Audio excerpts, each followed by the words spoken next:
Oh, naku po. Oh, sige na. Oh, dito naman tayo mga bossing sa Bagyo ito. Oh, ito baha ng malala sa Cebu. Oh, ipakinggan natin tong balitang ito at sama-sama nating makita kung ano ang epekto ng korupsyon sa Pilipinas at ipagdasal na rin natin yung mga kababayan natin sa Cebu. Ng malalang ilang lugar sa Cebu dahil sa pananalasa ng Bagyong Tino. Live mula sa Cebu City, nangunguna sa balita si Dave Abuel. Dave, gaano kalawak ang pagbaha dyan sa Cebu? Gigi, halos kalahati ng Metro Cebu ay lubog sa baha matapos ang pananalasa ng Bagyong Tino. Ayon sa Pag-asa, pang isang buwang ulan ang bumuhos sa probinsya sa loob lamang ng isang araw. Sumisipol na hangin na sinabayan ng malakas na ulan dala ng bagyo ang bumayo sa Cebu City kaninang alas 3 ng madaling araw.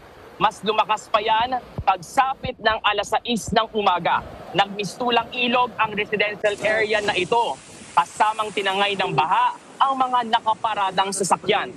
Grabe, no? Kita ninyo. Ito yung gusto kong maintindihan din ninyo mga kababayan. No? Kita nyo to, lalaking mga bahay, mga mansyon. No? Dati, ang apektado at naaapektuhan lang ng mga ganitong mga dilubyo, yung mga kababayan natin na may hirap. But look at this. Ang daming mga sasakyan na magaganda, pangmayaman, inilubog sa baha, mga mansyon, no? Kita ninyo, hanggang bubong yung tubig. Kailan pa huling naging ganyan sa Cebu? Sasabihin na naman ni Bongbong, climate change. Sisisihin na naman niya, climate change. Hindi climate change ang nito. Oo, hindi. Buti sana kung ang dumaan dito, ipo-ipo, yan. Hindi mo mapipigilan yung ipo-ipo. Pero malakas na bagyo. Usually, pag malakas na hangin, nagiba yung mga kisame, hindi mo rin yan. Hindi mo yan masisisi yung pamahalaan. Pero pag baha, pag bumaha, masisisi mo gobyerno? Oo, bakit? Kasi yung baha, manageable. Meron tayong flood control projects. May budget para sa flood control. Magbaha man, siguro, hindi naman ganyang kataas. Kasi usually, kapag ganito kalakas na bagyo, konti lang yung dalang tubig nito . Pero magugulat ka, bakit pumaha ng ganito sobra-sobra? Ito pang mga binaha na lugar, city ito, Cebu City, Talisay. I mean, may maunlad na mga lugar na ito dyan sa Cebu. Pero kita mo, hindi naman bibili ng bahay, mansion. Nakita nyo yan, nandiyan dyan sa may screen. Mansion, hindi naman bibili ng bahay, lupa dyan sa lugar na yan. Yung mga yan, kung babahain yan, hindi naman yan Provident. Sa Marikina talaga yung Provident, talagang budol yun. Baha talaga doon lagi, kahit umambun lang talagang nagbabaha doon. Pero hindi ka magi-invest ng ganito kalaking bahay sa isang lugar na bahain. So definitely, itong lugar na ito, hindi ito binabaha. Pero kita mo, binaha ng ganyan. Bakit? Ang baha, controllable. May budget para dyan. Wala tayong budget para sa ipo-ipo. Wala tayong budget para mapigilan ng pagputok ng bulkan. Wala tayong budget sa sobrang lakas ng hangin para matuklap yung mga bubong yan. Pero sa baha, meron tayong budget dyan. Billion. Billions and billions of pesos, trillions of pesos. Sabi nga ni Pambari 4, 26 billion worth of flood control para sa probinsya ng Cebu. Tapos nagbaha ng ganito. Hindi ba? Hindi mo yan. Hindi mo yan At saka nakita mo ang daming mga tao na nasa lanta. Ang daming mga tao nasa ibabaw ng bubong. Alam nyo ba sa ibang bansa kapag bumabagyo, mga bossing, alam na nila natatama yung bagyo. Alam nyo ginagawa ng ng taga-gobyerno.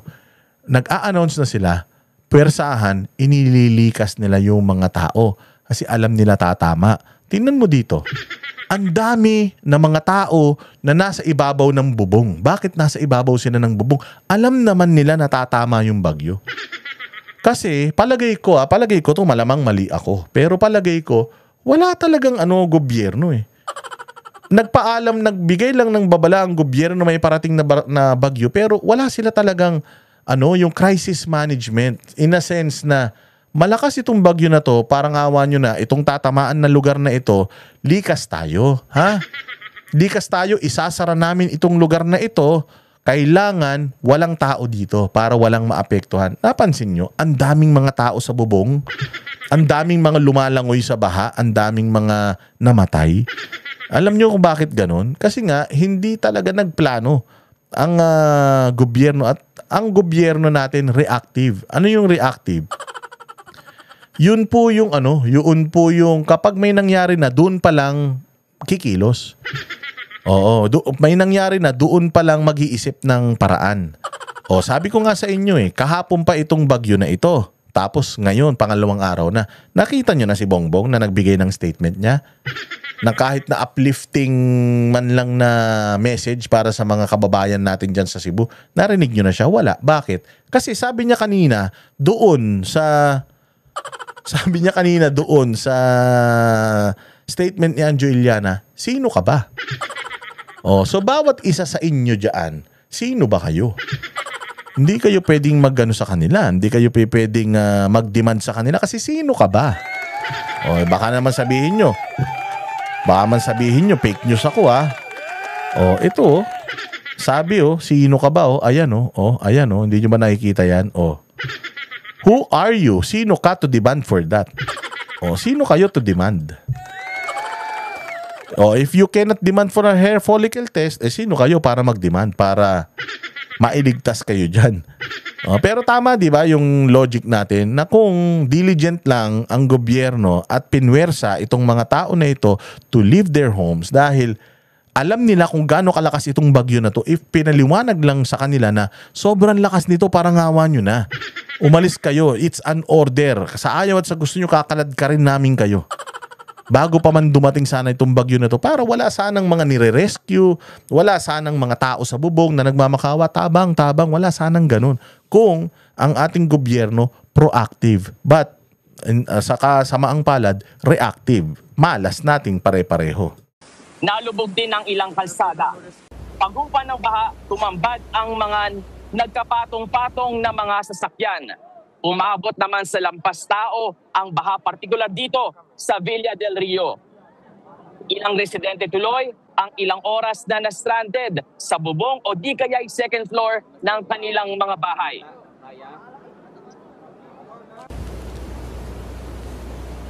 At Dave, base doon sa video na pinakita mo, napakatindi ng pagbahang inabot dyan sa may Villa del Rio. At meron bang napaulat na namatay, nasugatan o nawawala dyan sa area na yan at kabuuan ng Cebu?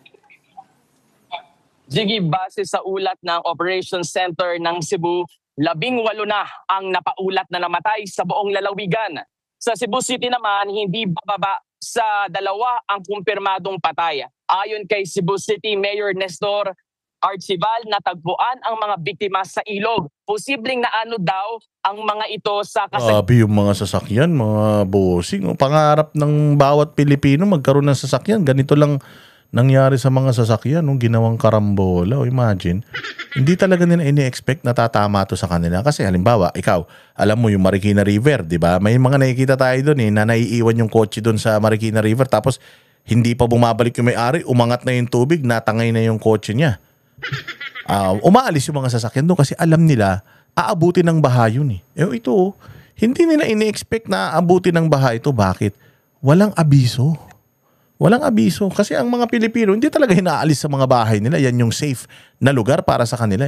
Malay ba nila na babahain sila ng hanggang bubong? Sasabihin nyo naman, sinisisi nyo yan sa gobyerno. Ano yan? Nature, ano yan? Disaster yan at kalikasan ng ano yan. Oo nga, nandoon na nga tayo. Pero kulang yung information drive. Kulang yung forecasting. Kaya nga tayo may weather forecast. Paparating po ang bagyo, ganito kalakas. Anong gagawin ng gobyerno? Basta lang nag-abiso kayo sa social media, okay na yun. Hindi dapat ganun, sir. Punta kayo sa lugar na yan, tatamaan ito. Di ba natatandaan nyo sa Yolanda? Maaga pa, nandoon na tayo. Nandoon na kayo sa Yolanda, sinasabihan nyo na yung mga tao, pinalilikas nyo na yung mga tao. Bakit dito sa Cebu hindi nangyari? Wag lang natin basta isisi to sa gobernador ng Cebu. Kasi yung gobernador ng Cebu, may presidente man yan. Hindi ba? Sana yung ahensya ng gobyerno sinabihan yung LGU ng Cebu na, oy, ayusin nyo. O paparating niya, malakas yan. Yung mga sasakyan nyo, itabi nyo na. Di ba? Sana ganun. Pero palagay ko wala eh. Wala naman kasi kayo talagang pakialam sa mga Pilipino. Ang plano nyo lang, pagkaganyan, nagkaganyan, ayuda. Magbigay tayo relief goods, relief operations, patayo tayo ng mga halfway houses, patayo tayo ng mga housing, ganyan, benta tayo 20 pesos na kilo ng bigas. Yun lang. Saganang pananalasa ng Bagyong Tino. Habang 10 naman ang nawawala matapos umanong anurin ng rumaragas ang tubig. Sa ngayon, patuloy pa rin silang hinahanap. Jiggy. At Dave, itong likuran mo, no, nakikita natin na yung mga sasakyan, patong-patong, pakikwento mo nga anong sitwasyon dyan sa area na kinatatayuan mo ngayon. Jiggy, sa panayam natin sa Cebu PDRMO, kabilang sa mga matinding binaha ang Mandaue City, Talisay City, Consolacion at Diloan. Sa Consolacion Highway, tinangay ng rumaragasang baha ang kalabaw na ito. Nagtulong-tulong ang mga lalaking ito para masagip ang hayop. Sa Talisay City, nakalbo ang mga bahay na ito matapos ang hagupit ng bagyo. Nilipad ng malakas na hangin ang mga bubong. Inilikas ang mga apektadong residente. Sa situational report ng provincial government, umabot sa higit 32,000 yung mga pamilyang lumikas sa mga... Alam mo, grabe to. Itong ano na to. Grabe tong parang dinaanan talaga ng dilubyo, no? mga evacuation center. Yun, no? So, talagang warak-warak lahat, oh. Grabe, parang mas malala pa yata to sa Yolanda, no? Yan muna ang latest mula dito sa Cebu City. Balik sa iyo, Jiggy. Dave, yung nasa likuran mo, paki-describe mo nga sa amin, ano yung nangyari dyan? Doon nakikita natin sa likuran mo yung mga sasakyan ay patong-patong. Yung community na yan. Ako, magmumura sasakyan sa Cebu. May plano pa naman ako, pinag-iipunan pa naman akong sasakyan bibilin sa Cebu. Parang cancel. Pakikwento mo sa amin, ano nangyari dyan? Jiggy, kung makikita mo, dito sa likuran ko ay ilang sasakyan yung nagkapatong-patong. Sabi ng pulis na nakausap ko kanina, hindi bababa sa 8 sasakyan yan. Ang kwento, nakapark daw yan doon sa isang covered court or isang basketball court malapit dito sa ilog. Nung kasagsagan ng ulan kaninang madaling araw, posible raw na umapaw yung ilog kasabayan ng kasagsagan ng malakas na ulan. Isipin mo, mula doon sa park... Bata apaw yung ilog. Apaw yung ilog kapag palpak yung flood control system. Kasi dapat talaga yung mga flood control hindi na overwhelm kasi the flood control structure is there to hold an overwhelming volume of water. Overwhelming ibig sabihin sobrang dami. Yun talaga ang purpose nun. So kung meron kang flood control project diyan tapos na-overwhelm, katulad ng sinasabi ni Bongbong, na-overwhelm, meron tayong mga flood control, na-overwhelm lang. Diyan ngayon papasok yung sinasabi ni Cheese Escudero na before magtayo ng flood control sa isang lugar, kailangan may feasibility studies. Hindi pwedeng, magtayo lang ako ng mukhang itsurang flood control, okay na. Hindi dapat ganun. Kailangan may feasibility studies. Mayroong data na kaakibat yung mismong project para kung alam natin na mga nagbalagay ng budget, kung pinag-aralan ba talaga ito. Baka naman mamaya yung ilog na hindi naman talaga dinadaanan ng baha, baka yun yung nilalagyan ng flood control dahil mas madali. Baka naman yung mga talagang laging mga areas na may mga ilog na umaapaw, yun yung hindi ginagawan ng mga structures. Kaya ganito nangyayari. So maganda yung panukala at yung plano na yun ni Cheese Escudero na hindi lang basta gumawa ng mga structures ang mga DPWH. Kailangan merong study, merong feasibility studies at meron talagang mga data bakit ganito yung structure na ilalagay dyan. Ano yung research nyo, ano yung mga pag-aaral ninyo, lahat dapat naka-indicate sa report at study niyan bago pondohan yung proyekto. At sa parking lot na yon ay tinangay yung mga sasakyan at nakita nga natin nitong umaga na nandito na nga yung mga sasakyan at nagkapatong-patong na sila dito sa bukana ng isang subdivision. At saka Dave, yung kapal nung putik sa likuran mo, talagang kitang-kita din dyan sa video na pinapakita mo. Jiggy, isa pa yon sa problema ngayon ng mga residente dito sa barangay na ito. Matapos nga ang pananalasa ng malakas na buhos ng ulan, kasabay ng pagbayo ng malakas na hangin, ito naman ang problema nila ngayon, yung paglimas ng namaong putik sa loob ng kanilang mga bahay. Ingat kayo dyan, Dave. Si Dave Abuel. Ayun, medyo napakakalungkot na istorya. Kayon, ang tanong natin, papaano nakakatulog itong mga magnanakaw sa Pilipinas? Paano nakakatulog itong mga hudas sa Pilipinas habang nakikita nila na yung ating mga kababayan dito sa Cebu o sa amang panig ng Pilipinas na apektado sa mga ghost projects nila, sa mga kakamkaman nila, sa mga corruption nila, itong mga pinaghirapan nila, hard-earned money, blood, sweat, and tears nila, naglahong parang bula. Most of the Filipinos, hindi sila maalam pagdating sa mga insurances. I know na itong mga nasira na ito, most of yung mga nawasak dito, nabaha dito, hindi insured ang mga yan. Kawawa yung mga antagal nagtrabaho, 10 taon, 20 years, yung iba dyan nagbabarko pa, lumalayo sa pamilya, maipundar itong mga ito para magkaroon sila ng kahit papaano maalwan na pamumuhay dahil sa pagnanakaw ng mga tao sa gobyerno. Ito ang nangyari dun sa mga ari-arian nila. So sana ay matuto tayo rito sa aral na ito at sana ay ang take away natin dito huwag na tayong maglagay ng mga leader na incompetent at saka leader na, alam mo yun, yung sikat lang, anak ni ganito, anak ni ganyan,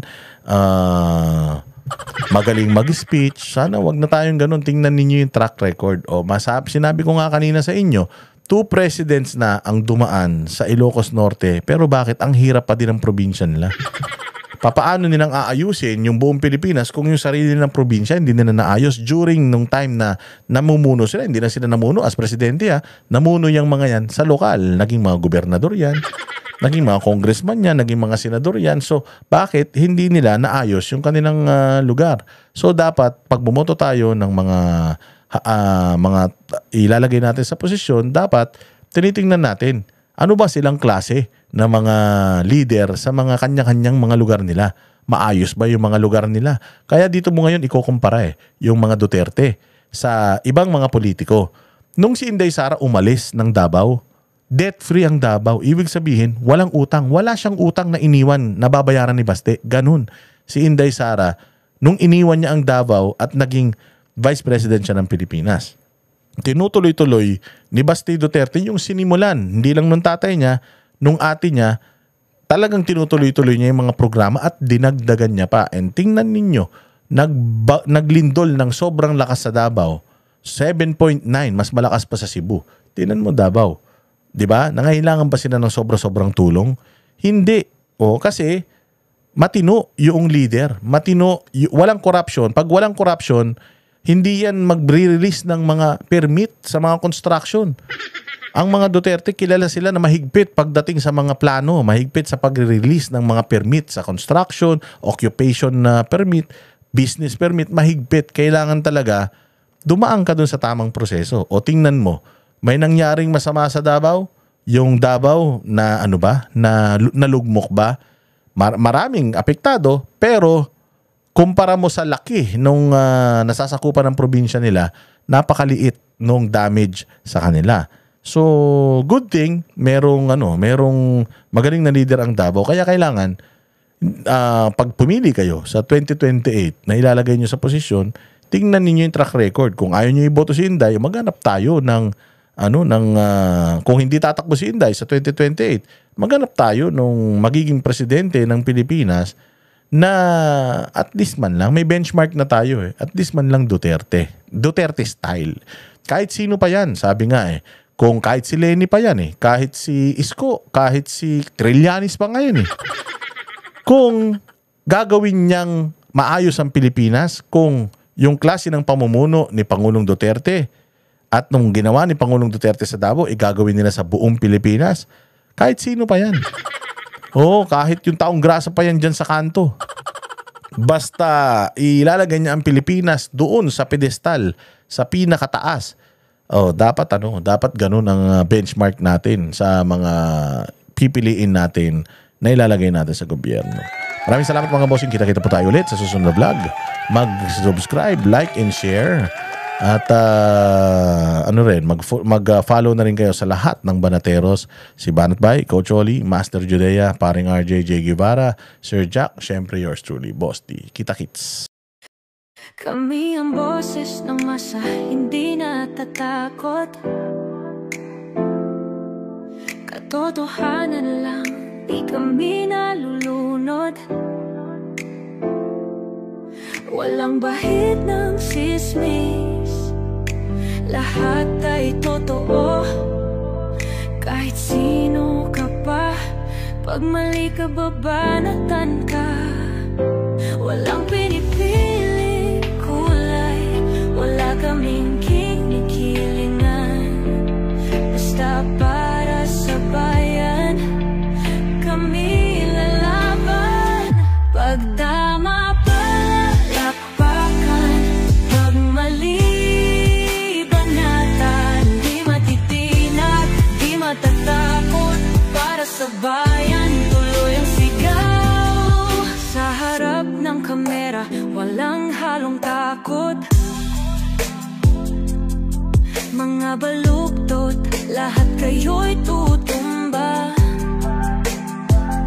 Ang hustisya at totoo, yun lang ang mahalaga. Kahit sinong harang, di kami matitinag. Walang pinipiling kulay, wala kaming kinikilingan. Basta para sa bayan, kami lalaban.